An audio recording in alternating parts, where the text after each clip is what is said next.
बिस्मिल्लाहिर्रहमानिर्रहीम।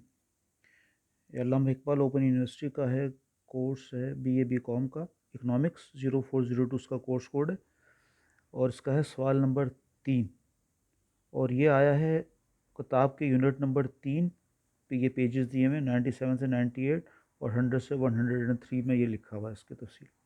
सवाल है कि खतूत अदम तरजीह से क्या मुराद है। डायग्राम की मदद से वजाहत कीजिए। नेज़ खतूत अदम तरजीह की खसूसियात पर नोट तहरीर कीजिए। तो इसके इंग्लिश में इसका कि what is meant by indifference curve. खतूत अदम में तरजीह को कहते हैं indifference curve. Explain with the help of diagram. Also write a note on the properties of indifference curve. Indifference curve की खसूसियात भी बतानी है, दोनों चीज़ें। अच्छा, अब देखें ये जो इससे पहला सवाल था उसके अंदर हमने पढ़ा था यूटिलिटी के बारे में कि जब भी कोई बंदा कोई चीज़ कंज्यूम करता है तो उसका हर अगला यूनिट जब वो कंज्यूम करता है तो उसकी यूटिलिटी कम होती चली जाती है ना। तो यूनिट्स थे कि 10 हुई, 8 हुई, 5 हुई, सिफर हो गई, फिर नेगेटिव हो गई, है ना। तो ये जो वो जो अप्रोच है जो हमने पढ़ी थी पहले, वो कहलाती है कार्डिनल अप्रोच। तो उस पे ये प्रोफेसर हिक्स ने एतराज़ किया, 1939 में अपनी कोई बुक लिखी, उसमें एतराज़ किया और उन्होंने कहा कि ये जो यूटिलिटी है, ये जो अफादा है, ये तो हर बंदे की अपना एक एक सब्जेक्टिव मैटर है, उसका इंटरनल फीलिंग है उसको आप नंबर में कैसे कन्वर्ट कर सकते हो और उसको आप प्लस माइनस कैसे कर सकते हो। तो ये प्रोफेसर हिक्स ने इस पर एतराज़ किया और उन्होंने यूटिलिटी या जो अफादा है उसको उसको मेजर करने के लिए और उसको उसको बताने के लिए एक नया तरीका निकाला जिसको कहते हैं खतूत अदम तरजीह, इंडिफरेंस कर्व। इंडिफरेंस कर्व क्या है कि ये कोई भी दो प्रोडक्ट जो बंदा कोई कंज्यूम कर रहा है, ठीक है ना, दो प्रोडक्ट, तो उसका कॉम्बिनेशन पे ये बात होती है कि वो दो यूनिट्स हैं, फर्स्ट किया कि वो एप्पल और बनाना ले रहा है, तो वो कितने कितने यूनिट ले, ठीक है। तो वो जो कम्बिनेशन है, यानी से कि 10 बनाना और 2 एप्पल्स उसके लिए बराबर है 8 बनाना और 3 एप्पल, है ना। तो उसको कोई फ़र्क नहीं पड़ रहा, यानी वो कम्बिनेशन ना ये हो, उसको एक ही तरह की यूटिलिटी मिल रही है। तो देखिए डिफरेंस कर्व का ये ग्राफ है, इस तरह से ऊपर से नीचे की तरफ जाता है, ठीक है, डिसेंड होता है नीचे की तरफ। तो देखें ये इस पॉइंट पे ये दो कमोडिटीज़ है। एक्स एक्सिस पे हम ले ली कमोडिटी ए और वाई एक्सिस पे हम ले ली कमोडिटी बी, ठीक है। कोई एक प्रोडक्ट ए है और एक बी है। तो देखें ये पहला इंडिफरेंस कर्व है, ये दूसरा, तीसरा, चौथा। पहला इंडिफरेंस कर्व में देखें इसमें ये वाई एक्सिस है, ये इसका एक्स है, ये इसकी वाई क्वांटिटी है और ये इसकी एक्स क्वांटिटी है, ठीक है।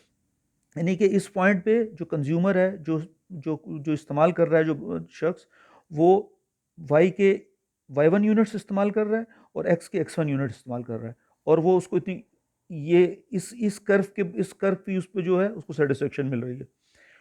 अब वो इस कर्व पे अगर यहाँ आता है तो क्या देखें नीचे आ रहा है, तो उसने क्या किया, वाई की क्वांटिटी को कम कर दिया। देखें ना, वाई ऊपर था या नीचे आ गया, कम हो गया, यहाँ वाई कम हो गया।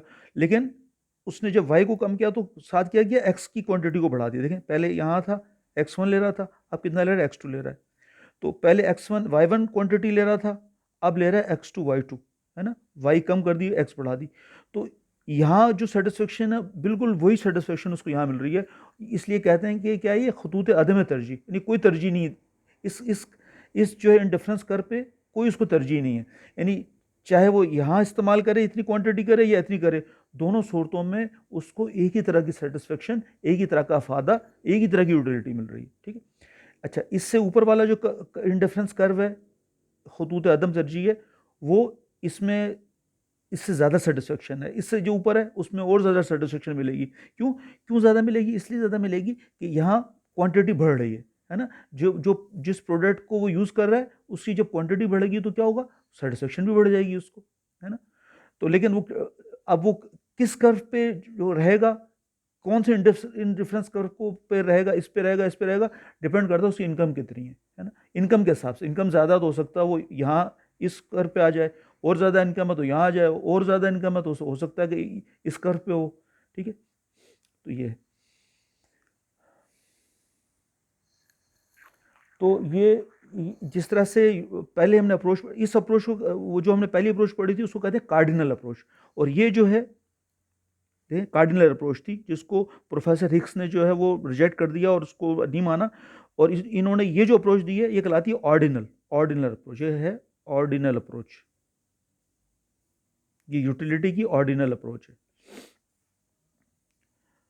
तो इस तरह से यानी इन डिफरेंस कर्व की सूरत के अंदर अपनी कंज्यूमर अपनी सेटिस्फेक्शन बताता है, और एक इन डिफरेंस कर्व पे उसको कहीं पे भी हो, यहाँ हो यहाँ हो यहाँ हो, क्वांटिटीज एक की कम होगी तो दूसरे की बढ़ जाएगी, लेकिन उसको यूटिलिटी जो मिलेगी, जो सेटिस्फेक्शन मिलेगी वो सेम मिलेगी।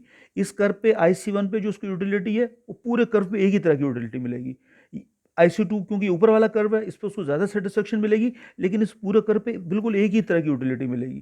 कोई भी कम्बिनेशन ले ले, वो क्वांटिटीज ले ले प्रोडक्ट्स का, उसको एक ही तरह की सेटिस्फेक्शन मिलेगी। ठीक है। अच्छा, फिर एक है मार्जिनल रेट ऑफ सब्स्टिट्यूशन, यानी कि वो ये जो सब्स्टिट्यूट कर रहा है, देखें यहाँ पहले y1 ले रहा था, अब जब यहाँ आया तो देखें y2 ले रहा है, कम कर दी उसने और x को बढ़ा दिया, है ना, y की जगह y कम कर दी, x बढ़ा दी, तो ये क्या कर रहा है, मार्जिनल रेट ऑफ सब्स्टिट्यूशन, यानी वो सब्स्टिट्यूट कर रहा है, एक की जगह दूसरी ले रहा है। इसकी एग्जांपल ये दी है कि देखें, फर्ज किया कि एक जो कंज्यूमर था उसके लिए ये बराबर है कि 10 किलो वीट ले, गंदम ले, और 2 किलो चावल राइस ले। ये बराबर है किसके, कि 8 किलो वो वीट ले ले और 3 किलो राइस ले ले। यानी देखें यहाँ क्या किया उसने कि राइस 2 किलो से 3 किलो यानी 1 किलो बढ़ा दिया, तो वीट कितनी कम की उसने, 10 से 8 कर दी, यानी 2 किलो कम कर दी। तो क्या मतलब हुआ कि कितना सब्स्टिट्यूट कर रहा है वो, 2 की जगह 1 सब्स्टिट्यूट कर रहा है, यानी 2 वीट छोड़ रहा है और 1 राइस ले रहा है, 1 राइस लेते हुए 2 वीट छोड़ रहा है वो। ठीक है, तो ये कहलाता है मार्जिनल रेट ऑफ सब्स्टिट्यूशन। अब इसकी प्रॉपर्टीज़ का जो है वो फिर इसके बाद दूसरी और वीडियो में बताता हूँ आपको।